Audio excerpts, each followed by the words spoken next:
ng umaga, nagbabalik ang One Morning Cafe at ngayon we will be talking about itong bagong-bagong beauty contest, ang World Festival Queen Competition. Kasama natin ang marketing director, si Hilda Ong, at ang chairman ng World Festival Queen Competition, Rolando Cota. One morning po sa inyo. One morning, Nikki. Good morning, Nikki. Tell us about this new competition. Actually, Nikki, isang napakagandang pagkakataon ito para sa bansa natin. And this is the first World Festival Queen na dito idaraos mismo sa atin. Ang coronation nito ay sa Manila Hotel on December 8. At pagdating naman nila rito, they stay for 3 days. At doon sa tatlong araw nila dito, magkakaroon tayo ng tinatawag na Tour of Duties ng Metro Manila. At the same time, ay i-welcome ito ng ating Honorable Mayor Lim ng Maynila. At pagkatapos niya mag-stay dito sa Maynila, kukunin ito ng Nueva Vizcaya. Na kung saan naman ay magkakaroon din ng welcoming sa mga kandidata natin sa Nueva Ecija under Governor Oy Umali, no? Na isang kompetisyon yung hinahanda namin doon.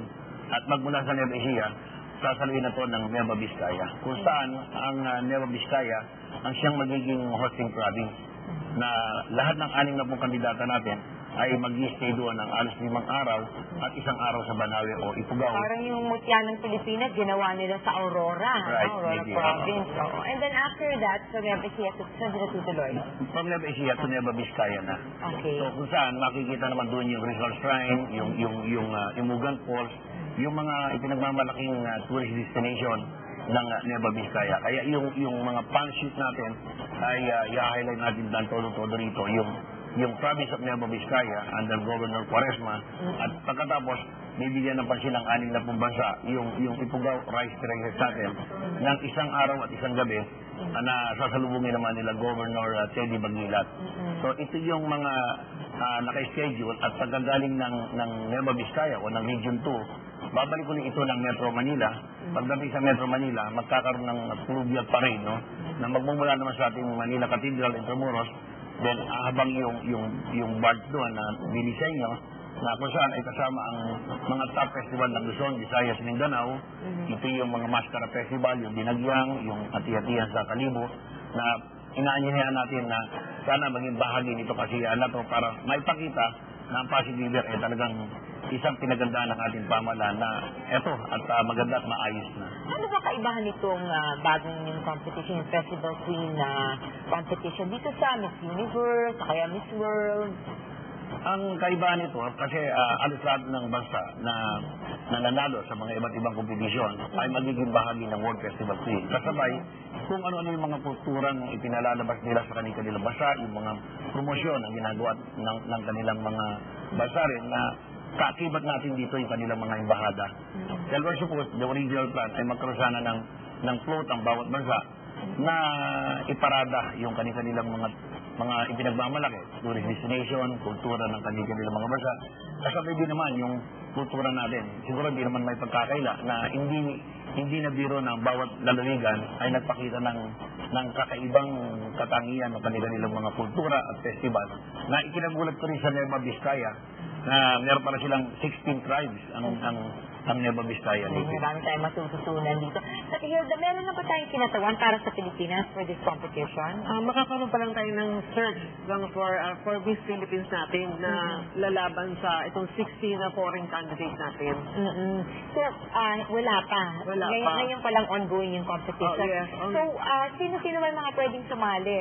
At saan sila pwedeng, kung interesado silang sumali, kung do they get in touch with? Actually, on schedule na siya at magkakaroon dito ng yung local search nakaplanong gawin sa Marikina.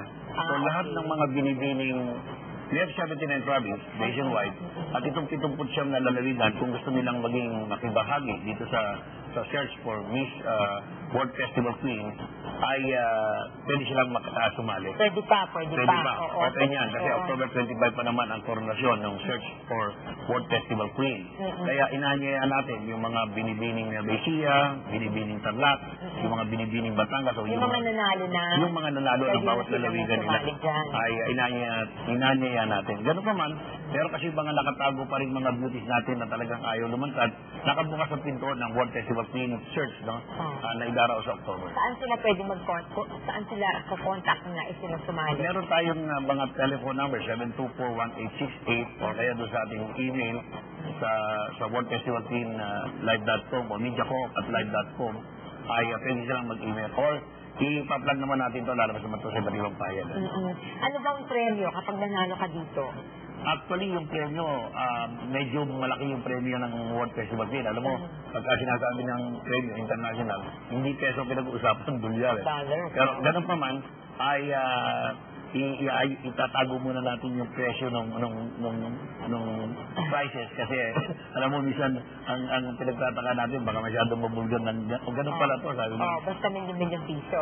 Million piso pa rin. Piso, okay. So, invite yung mga interesado, invite them to join itong ating World Festival Queen local competition muna. Yes. Ang in-invite natin yung mga dalaga natin, mga singles ages from 18 to 26. Na start na po search namin for Miss Philippines para compete sa World Festival Queen na 60 foreign candidates. Ang magdadatingan sila ng November 20. This is from November 20 to December 8 ang pageant night at Manila Hotel. Yes. Okay, abangan natin yan. So, thank you very much at one morning sa inyo. Nikki, maraming salamat at naisalamat Yamul. Gusto ko rin ipagmalaki yan na masaksiyan ng ating mga kababayan yung the biggest Rizal statue na nandun ngayon sa Bayumbong. Doon nakatayo itong pinaka-biggest and tallest Rizal statue na pupuntaan ng anin na pong kandidato. Okay, abangan natin yan. Thank you very much at one morning sa inyo. Babalik for one morning cafe. Okay, aalis.